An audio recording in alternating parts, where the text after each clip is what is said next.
Hello, this is Tak Chung from Walk with Tak. This is another one of my Recipeless real-time stir-fry video to guide you through cooking this chicken broccoli fried rice dish from beginning to end in less than 9 minutes. That is if you have everything prepped in advance, which is an important aspect of my perfect cooking system. I cook this dish in my immerser carbon steel wok that I have been using for over 5 years. I heat 1 tablespoon of canola oil to saute 1 tablespoon of pre-minced garlic because I use so much of it. I first stir-fry 8 ounces of thinly sliced chicken that I have cut up and frozen immediately after I brought home from the supermarket. I can pour them out in a bowl of warm water in less than 10 minutes. Stir-fry the chicken, give them better flavor through the Maillard reaction. Another reason for stir-frying the chicken before I add the rice is because the chicken are in pretty big pieces. I want to make sure they cook properly. Well, this is like giving them a head start. I then next season the chicken with 1 teaspoon mushroom seasonings, half teaspoon garlic powder, half teaspoon cumin, half teaspoon onion powder, half teaspoon paprika, 1/3 teaspoon ginger powder. This is my basic seasoning mix. It is relatively mild, and the purpose of this seasoning is to bring out the natural flavor of the chicken rather than overwhelm it. I intend to cook the chicken about 50% done before I add the rice. So by the time when I finish the dish, the chicken will be done, but not overcooked. I add 3 cups of rice. The rice is hot and I took it out from the refrigerator, so I need to break it up. And I use a hamburger meat chopper to break up the rice, and this is a perfect tool for this particular purpose. Leftover rice that has languished in the refrigerator for a couple of days is the best for fried rice.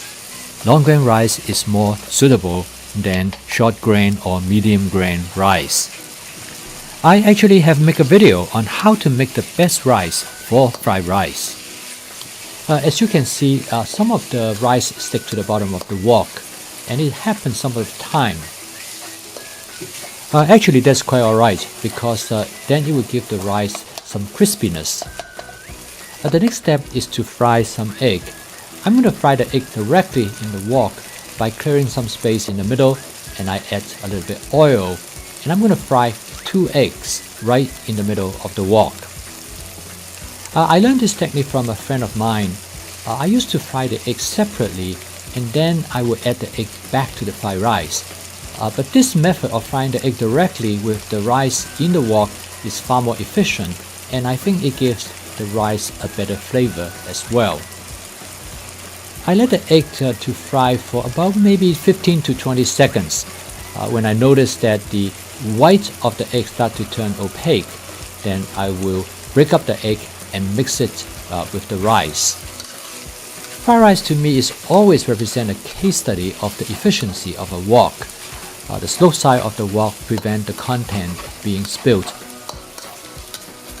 Stirring fried rice also is a case study for demonstration of the efficiency of the wok spatula, and as you can see that the stainless steel wok spatula works much better because you can use it as a scraper and to scrape off anything that might stick to the bottom of the wok. And this is also another demonstration the advantage of using a carbon steel wok. Wow, look at all the broccoli. I bet you probably do not recognize them being broccoli. Next come the eggplants. Well, this is going to be one of the most nutritious fried rice that you have ever seen. You should just make this to impress your family and friends. How you can make fried rice to be a nutritional gem. Anyway, if you have kids, this is probably the best way to get them to eat vegetables because they would have no idea that they are eating yucky broccoli and eggplants. These are actually chopped up broccoli stem, which I used to throw them away. All you have to do is chop them up. I have a video on prepping broccoli to demonstrate how I chop them up. I also added chopped up eggplant to the fried rice. Well, you might ask, How do you know it's going to work? Well, your palate is going to give you the answer. Well, this is the whole idea of cooking without recipes. I next added some chopped purple cabbage to give both color and flavor. I always believe that food should be pleasing to the eyes, and making food look appealing is really important to me. I always cook without recipe, and I create as I cook. In this fried rice dish, I've already added 4 ingredients: chicken, broccoli, eggplant, and purple cabbage. I can do this easily because I have already everything prepped in advance. I have made a video on prepping to give you some idea how to approach it. So when I prep vegetables, I often prep them in different sizes, with the idea of using them in different type of dishes.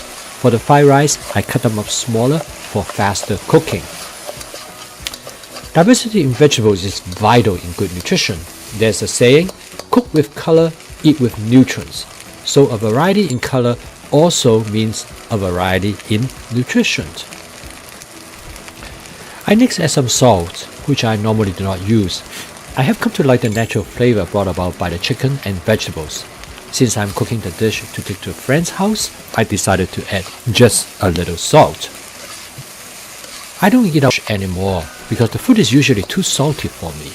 I try to cut down my salt intake because we now know salt is an important contributor for high blood pressure. Recently, I went to a new restaurant called Soul Mama, opened by a friend of mine. Well, the food is delicious. But what I like most is that their food is flavorful and not salty. I continue to stir the fried rice with the heat turned down to medium on my electric stove because I'm afraid that I might burn the rice at the bottom of the wok. I constantly check to make sure that nothing is stick to the bottom of the wok. If it does, I use the spatula to quickly scrape it off. So as you could see, I'm cooking a large portion of fried rice to be enough for 4 people. The last ingredient to go into the fried rice is shredded carrot. I put it in mainly for color, but also for flavor. Of course, carrot is a powerhouse of vitamins, particularly for vitamin A in the form of beta-carotene. A carrot has one of the longest shelf life in the refrigerator, lasts for several weeks. However, shredded carrot lasts much shorter, usually less than a week. I have started to put carrot in almost everything. After doing a quick taste test, I decided to add some light soy sauce because I was going to take it to a friend. I better season it in a more traditional way. A light soy sauce is more savory in comparison to dark soy sauce. Also, it has a lighter color so that it will not darken the rice too much. Again, this is my personal preference, and you might want to add dark soy sauce instead. So here is a chicken broccoli fried rice dish that is cooked with no recipe. It is also fast. For the dish to serve 4 people, I cooked this dish in less than 9 minutes. So this is a real-time video so that you know exactly what to do and even to cook along with the video. My goal is to encourage home cooking from scratch as efficient as possible. Of course, the key is to prep in advance. Then you can have fun making and eating great tasting food that is also good for your health.